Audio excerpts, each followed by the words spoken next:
Rizq is written. وَفِي السَّمَاءِ رِزْقُكُمْ وَمَا تُوعَدُونَ. Your rizq is what? It's written. But what I don't understand, brothers, is if you look at the ayah, وَمَا خَلَقْتُ الْجِنَّ وَالْإِنسَ إِلَّا لِيَعْبُدُونَ, what comes after it? مَا أُرِيدُ مِنْهُم مِّن رِزْقٍ وَمَا أُرِيدُ أَن يُطْعِمُونَ إِنَّ اللَّهَ هُوَ الرَّزَّاقُ ذُو الْقُوَّةِ الْمَتِينُ. Allah is telling us, I created you all to worship me. And right after that, He mentions about the issue of rizq. Meaning, with ibadah, for Allah, rizq will come. You will be taken care of. Yes, there is effort that is needed from you, but rely on Allah. So how do I... Basically, you have to hit it diagonally and in that box for the serve. Alright guys, this is my first time playing tennis in like years. I haven't played since like year 8. So that was like 10 years ago basically.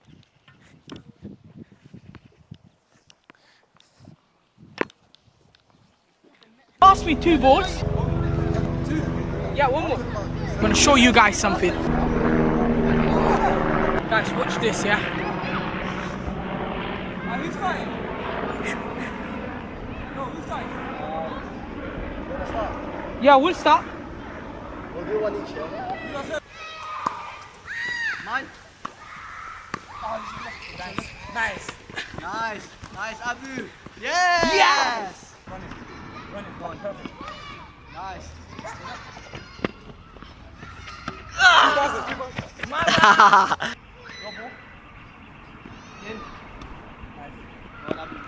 Nice. Easy, in. Yes. Yeah. Nice. Yeah. Yours. Yeah. Mine. Oh, nice. Yours. Fine. Go on, Abu.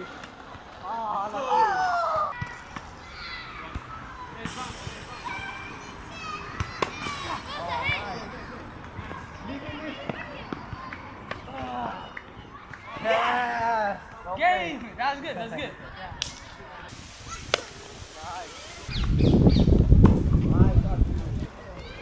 Leave it. Oh! We saved the camera.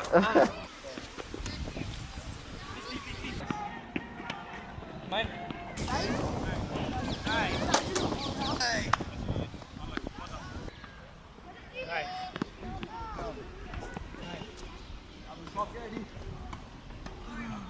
Nice. Yes! Ish! Yes. Oh yes. Oh! Let's go.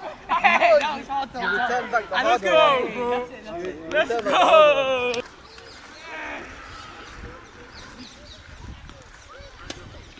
Yes. Oh! Yes. Yes.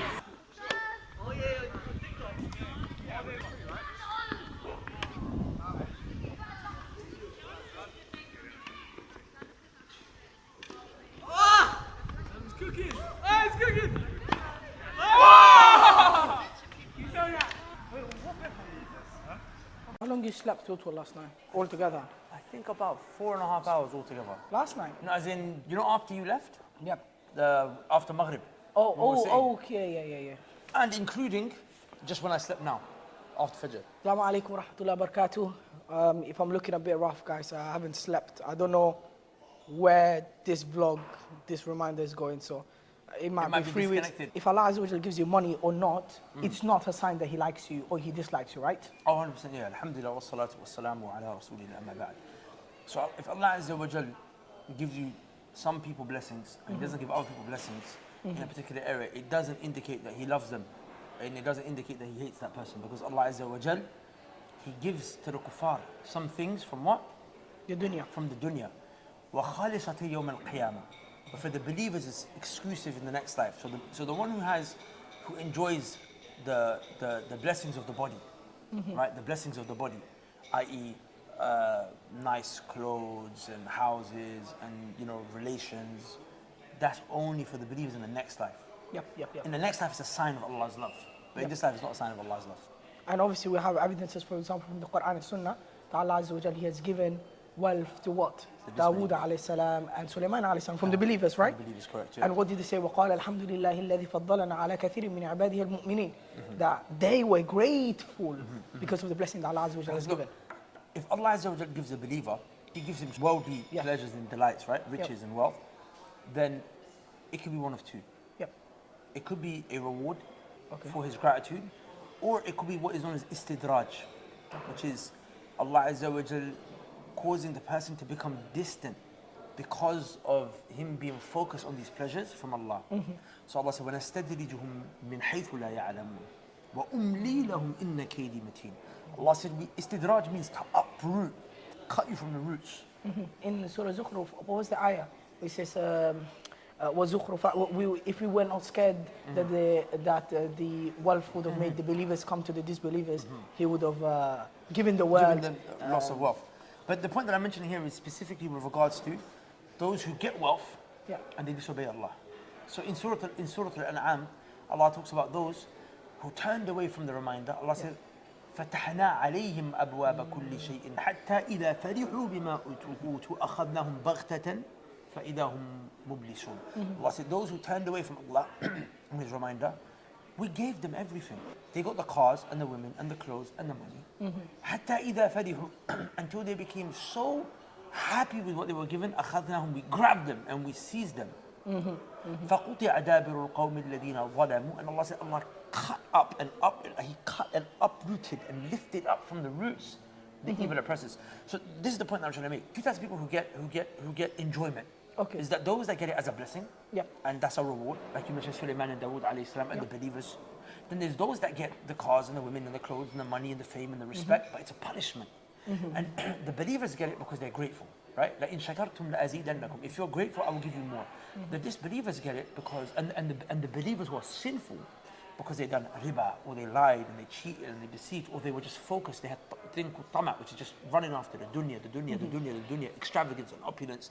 For them, Allah said, okay, you really want that? To the point where you're turning away from salah, you're turning away from obedience, you're turning away from obedience, take it. Take it. Allah said, وَأُمْلِي لَهُمْ, and I will let you enjoy it for a long time. حَتَّى إِذَا فَرِحُوا, until you're at the height of enjoyment, أَخَذْنَاهُم, we will grab them. That's how the Salaf used to say, if a person sees that he's making money whilst disobeying Allah, then be scared, because this could be what is known as istidraj, which is what I just explained. Yeah. If a person, and this is the principle here, if you're making money whilst you're disobeying Allah, then be scared that this is istidraj, because Allah Azza wa Jalla doesn't reward bad behavior. Okay. Allah doesn't reward bad behavior, and that's why we talked about it last night, right? Like, and if you're obeying Allah and you're getting blessings, then this should inherit inside of you humility, because every time you get a blessing, you realize, but I can't actually fulfill. I didn't deserve this, so that makes you humble. You know, sometimes when someone does an act of kindness, and you're like, I didn't even deserve it. Does that not naturally make you humble? And then to identify how big the blessing is, and how little your gratitude is, and the fact that you will never be able to be grateful. So if that is what your mindset is, every time more money comes, more blessings come, more rizq comes, you become more humble, right? Sulaiman alayhi salam, every time when Allah gave him the kingdom that He gave him, it increased him in humility, it increased him in shukr, right? I actually love Sulaiman. Rabbi awzi'ni an ashkura ni'mataka allati an'amta alayhi. Like, Allah gave him so much. Allah gave him kingdom that He never gave to anyone before. And you just hear him and shukr. He hears what? He hears the ant speak, and then he remembers, رَبِّي أَوْزِعْنِي أَنْ أَشْكُرَ نِعْمَتَكَ الَّتِي أَنْعَمْتَ عَلَيَّ. Right?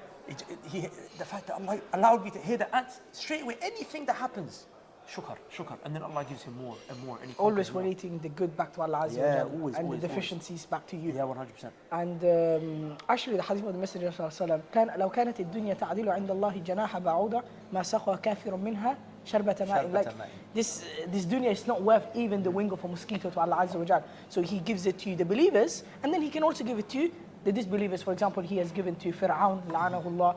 I think Allah Azza wa Jalla says in the Quran, وقال موسى ربنا إنك آتيت فرعون وملأه زينة وأموالا في الحياة الدنيا, right? So here's the thing, yeah? And this is one thing that I want people to understand. It's true. You're absolutely right, right?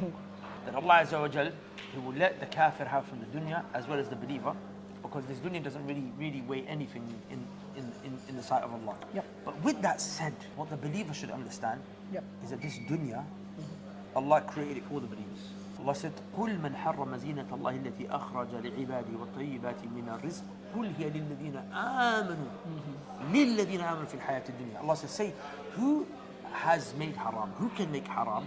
The beautiful things that Allah has brought out for His slaves, and the pure things from rizq, the pure provisions that Allah has brought out for them. No one can say, people like to say, oh, that car is haram, these clothes are haram. Allah said, I brought this out for you. Who can make it haram?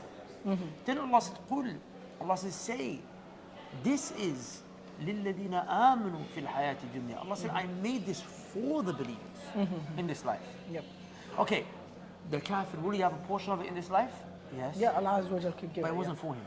Okay. It's actually not for him. He's not supposed to have it.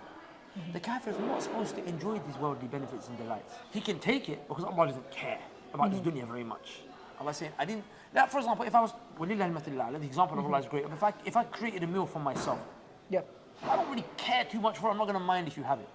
Okay. Right? Yeah, I made this for me, but I don't mind. It's not my favorite meal. You can, if you took half of it, I wouldn't really care. Like sometimes you buy something from the shop for yourself, but it's like, or you can eat it. Don't worry. You might give it to someone else.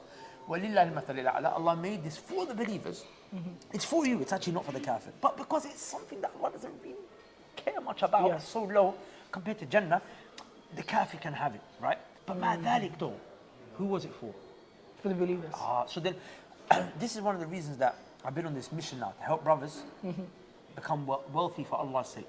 Yeah. Right. So my mission right now is I want to bring about 1,000 righteous and rich millionaires. Right. Inshallah ta'ala. Now, why is that? Because akhi, this wealth, which is a rizq from Allah, provision from Allah, Allah created it so that we can worship Him. Imam Ibn Qayyim rahimahullah mentions that there are pleasures of the body and then there are pleasures of the soul. Yep. Right. The pleasures of the soul are the greatest. For example, Quran brings the pleasure of the soul. ألا بذكر الله تطمئن القلوب. Yeah, right. In the remembrance of Allah, that the hearts they find peace. Reciting Quran, doing dhikr, seeking knowledge, worshipping Allah. This brings about pleasure of the body, the soul. Yes, and then sir. there's pleasure of the body as well, which is what? A man with his wife, the pleasure of clothes, the pleasure of a الدنيا nice house. متاع وخير متاع الدنيا المرأة الصالحة. زين للناس حب شهوات من النساء, right? So it was beautified inside of men, the desire for women and riding beasts and gold and silver. Like these are things that Allah made beautiful for us. Right? قل من حرم زينة الله التي أخرج لعباده الطيبات من الرزق. The beautiful things that Allah has made our hearts naturally inclined towards, right? So Imam Ibn Qayyim said this is the pleasure of the body. And he said, look, the best person is the one who has the pleasure of the soul and the pleasure of the body. Poverty is piety concept came to us from Sufism. Right? It came to us from those type of But people. Imam Ahmad ibn Hanbal, he has kitab al-Zuhd, no? But zuhud doesn't mean be poor. In fact, a person who's poor cannot be a zahid.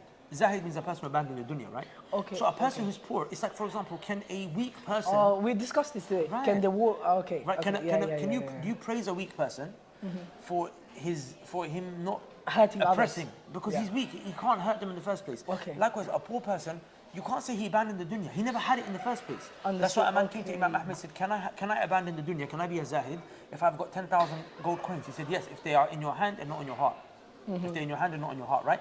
So coming back to the point is that Imam Ibn Qayyim said there's two types of pleasures, the pleasure of the body and the pleasure of the soul. And the person who has the most complete enjoyment is the one who has the pleasures of the soul and the pleasure of the body. Why?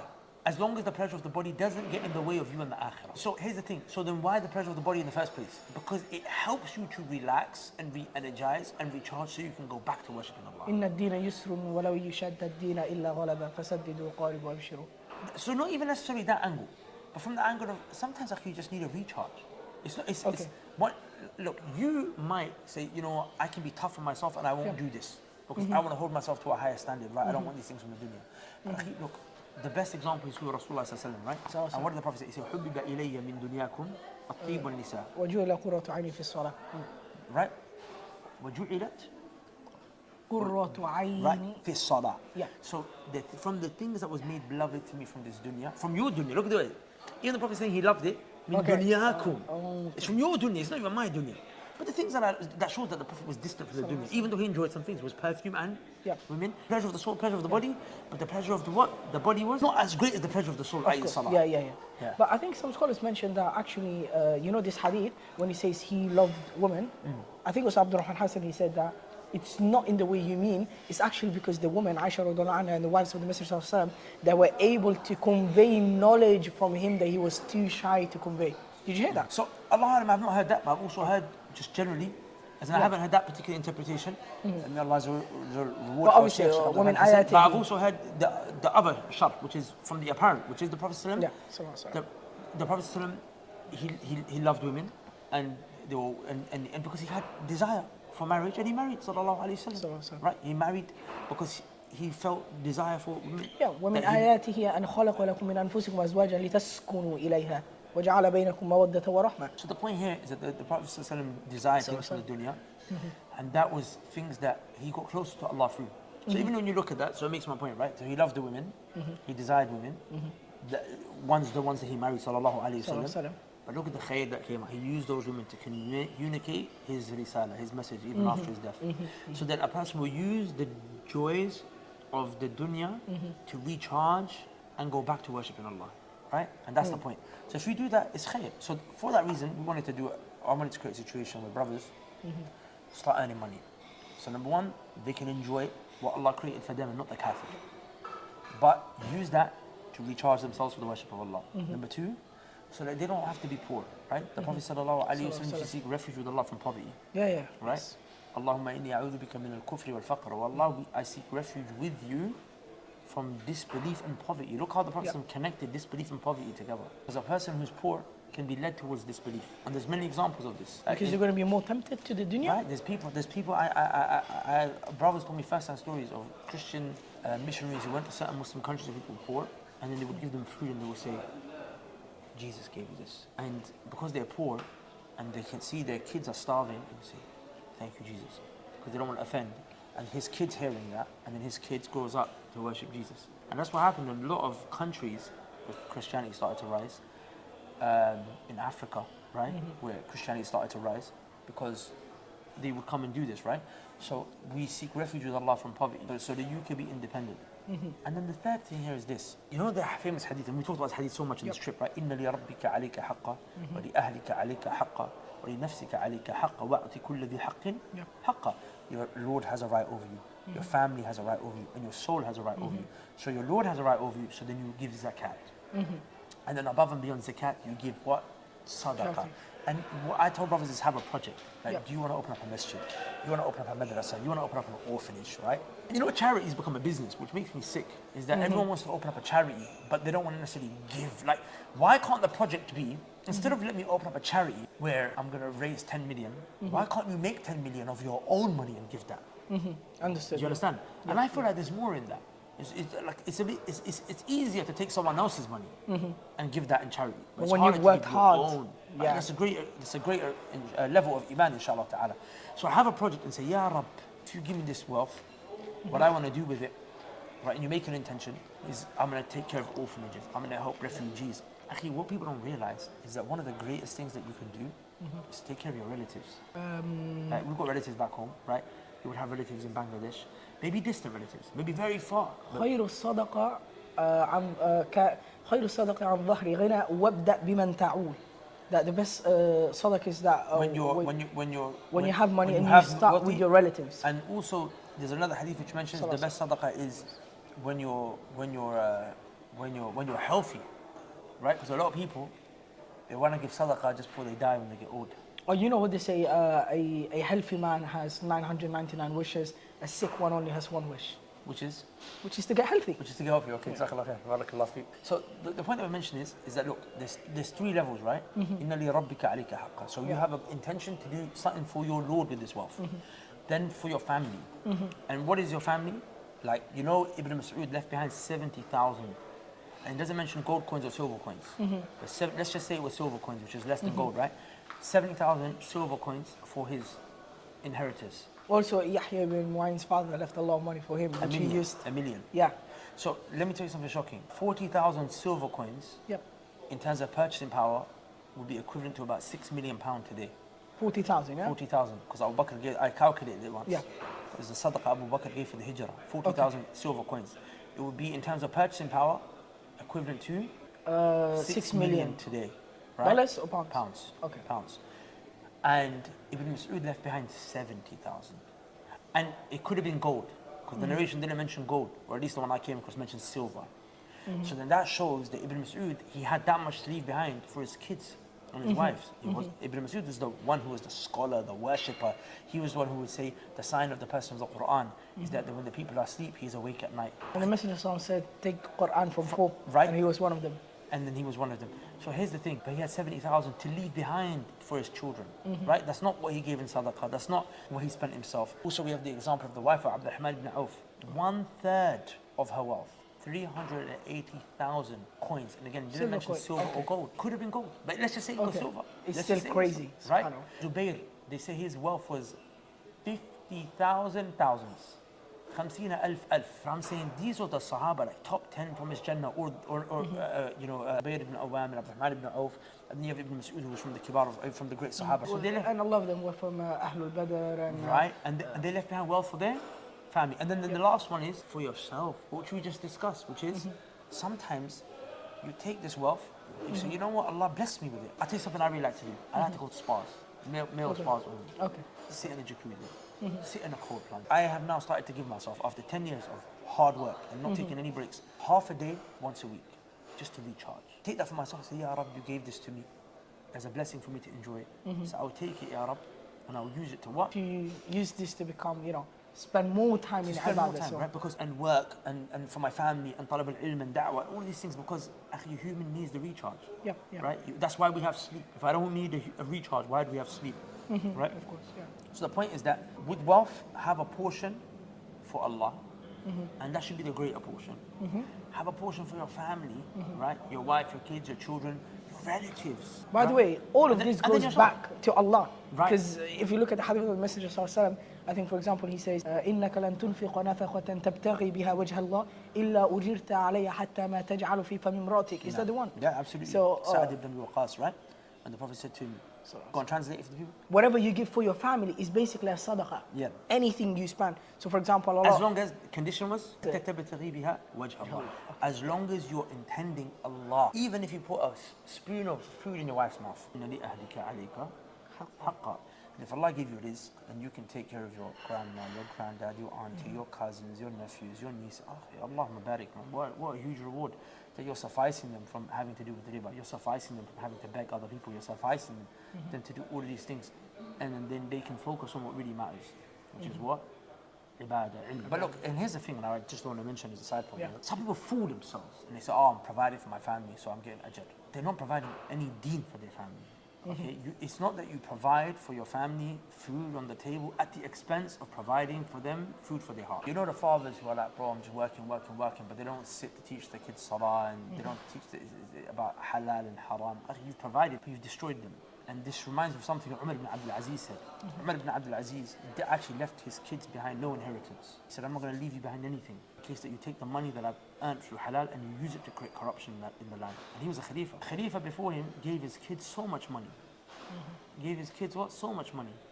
And then within a few years, they were begging the people for money. So what's the difference between the two?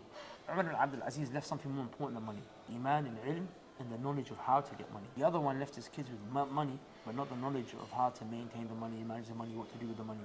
So Umar ibn Abdul Aziz, who left his kids with nothing, ended up becoming extremely rich.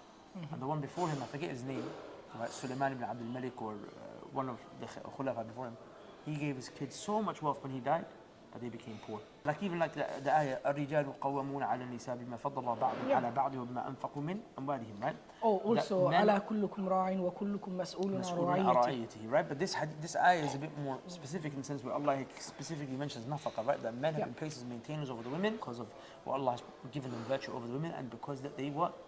Spend on the women from the wealth that Allah has given to them, right? But Allah said, الرجال قوامون, that the men have been placed to maintain the affairs of the women, right? So what's more important than maintaining her finances? Iman. Yeah. So that necessarily comes in the ayah. Right? A man who doesn't teach his wife about how to cover, he doesn't teach his wife salah, he doesn't teach his wife sabr, he doesn't teach his wife patience and to be pleased with Allah's decree and manners, but he's bought her handbags and cars and clothes. Right? Has he done anything? He's done nothing. Sarahatan, he's done nothing. So it's really important to not get confused. Now we're talking about gaining wealth for Allah's pleasure, but it's very easy for that to be something that we just say to make ourselves feel better whilst we're actually earning displeasure of Allah. Like, this is why you have to be truthful. Like Abu Bakr, when he was earning wealth for Allah's sake, he was proving it by giving 40,000 dirham in a one-time charity. Do you see? When Uthman was earning wealth for Allah's sake, he was proving it by funding a whole army. Right? So, and you know, they always proved it because when they did hijrah, the wealth wasn't something for them. You see what I'm saying? They've done Hajj, they left all of it, all of the houses. Exactly, right? They left their wealth behind that they had. Yeah. And not just that, you know this example I gave you, Abdullah ibn Mas'ud, Yeah. who left behind 70,000 for his family. He actually mentioned in narration I read years ago that when they came to Medina, they had just done hijrah, they were so poor that they were eating leaves. They would have to eat leaves, right? But look how Allah Azza wa Jalla took them out of that situation and gave them this wealth, where a man from amongst and I think it was Suraq ibn Malik, right? And double check, maybe I'm wrong here, but the Prophet mentioned to him, you will be wearing the crown jewels of the Persian. Yes, of the Persian he Empire. did. And you have this Bedouin Arab, right? Who's now just walking around the streets of Medina with the crown jewels of the Persian Emperor. Like, how did that happen, right? It's because they genuinely didn't place the akhirah in front of them. Like the hadith of the Prophet من كانت الدنيا exactly. كانت الآخرة همه. جعل الله في غنى في غناه في قلبه قلبه وجمع له شمله وأتته الدنيا وهي راغمة ومن كانت الدنيا همه جعل الله فقره بين عينيه وفرق عليه شمله ولم يؤته من الدنيا إلا ما قدر له. Right? Absolutely, barakallah feek. So the hadith is actually a hadith that really brings this whole discussion together. Which the Prophet said, whoever wakes up, or whoever makes the akhirah his aspiration, and the thing that he's running after, Allah Azza wa Jal will place richness inside of his heart, make his affairs come together, and the dunya will be dragged to him, whether he likes it or not. And the one who makes the dunya his goal, not the akhirah, the dunya won't come to him except what was decreed in the first place, and all of his affairs will fall apart. So the point here is that if you wake up and the thing that's driving you is, I'm going to meet Allah, I want to do whatever I can to earn His pleasure, then you will find that you will be on track.